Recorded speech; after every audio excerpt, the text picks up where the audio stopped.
Did a culture of normalized risks and near misses with military aviation lead to the death of his son and 66 other people? That's what the father of the first officer aboard a doomed regional jet wants to know. It's been 6 months since that mid-air collision at Washington's Reagan National Airport, killing everyone on board both aircrafts. This week, a 3-day hearing is underway as the National Transportation Safety Board continues its investigation. Chief Transportation Correspondent and pilot MayCay Beeler joins us now with a grieving father's demand for answers.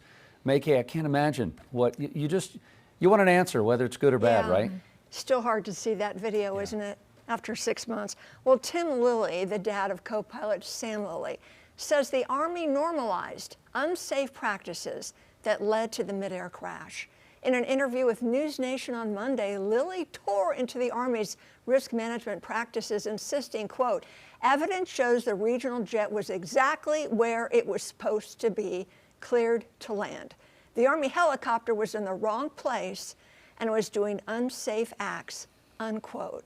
Lilly says this has become commonplace in this culture of this particular military unit where he says unsafe acts had become normal. Adding to his anger, Lilly says the Army has not answered his pleas for explanations.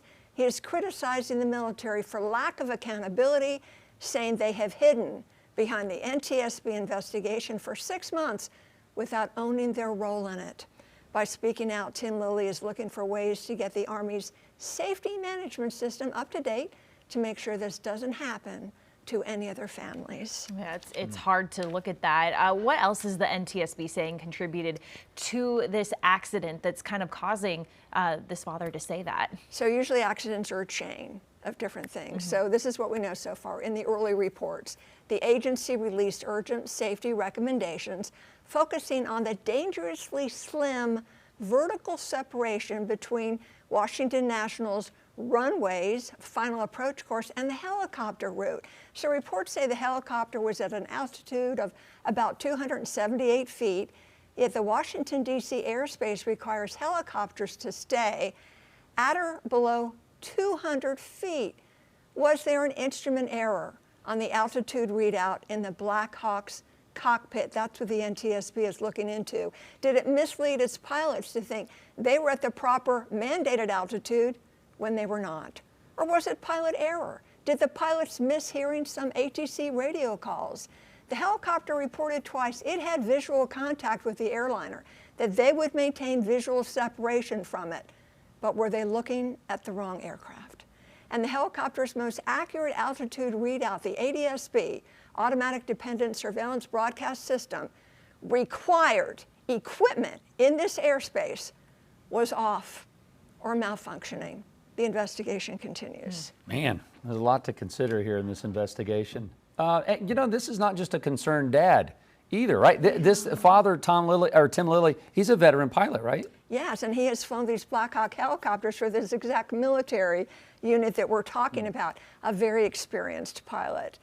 So this is heartbreaking for him because his son Sam followed in his footsteps, flying the regional jet on his way to a professional pilot, but on his way to a lengthy career. Yeah, so he knows his stuff, but there's also been near-miss incidents at DCA. So this is what's really hard to swallow. So the NTSB, Jennifer Hamady, the chair, she is outraged that the FAA did not act on previous data revealing 15,000 plus near-miss alerts in the Washington, D.C. airspace over the last decades, 15,000.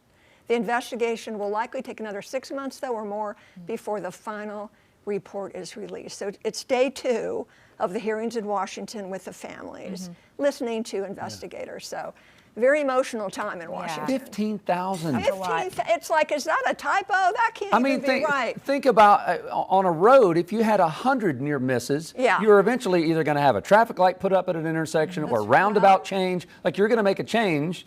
15,000 and nothing had been done. Because it was near. So this is the tombstone mentality. Because all these people died, changes will be made. Same thing with on the road. All right. MayCay, thank you so much for that update. Queen City News Plus. Just search Queen City News on your smart TV's app store.